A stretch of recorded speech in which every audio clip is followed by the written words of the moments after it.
Hello दोस्तों, आज हम सुनेंगे मोक्षदा एकादशी की शुरुआत कैसे हुई। राधे राधे, जय श्री कृष्ण। और क्या है इसके पीछे की कहानी। मोक्षदा एकादशी की कथा के मुताबिक प्राचीन काल में एक गोकुल नाम का राज्य था। ये राज्य वैखानस नाम के राजा का था। एक रात राजा सो रहा था। सोते समय उसे सपना आया कि उसके पिता को नर्क में भेजा गया है और वहाँ उन्हें खूब प्रताड़नाएं दी जा रही है। राजा ऐसा सपना देखकर बहुत ही दुखी हुआ और सोचने लगा कि वह अपने पिता को किस प्रकार नर्क से मुक्त करा सकता है।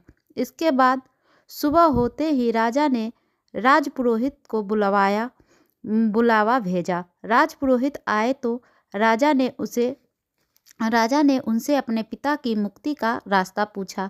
इस पर राजपुरोहित ने कहा कि इस समस्या का निदान शिव त्रिकालदर्शी पर्वत नाम के महात्मा के पास ही है। ये सुनकर राजा पर्वत महात्मा के आश्रम में पहुंच गया। वहां राजा ने पर्वत महात्मा से प्रार्थना की और अपने पिता की मुक्ति का रास्ता पूछा। पर्वत महात्मा राजा को बताया व्रत। पर्वत महात्मा ने राजा को बताया कि तुम्हारे पिता के हाथों पिछले जन्म में एक पाप हुआ था, जिस कारण उनको नर्क की यातनाएं सहनी पड़ रही है। ये सुनकर राजा वैखानस ने पर्वत महात्मा से अपने पिता की मुक्ति का रास्ता बताने को कहा।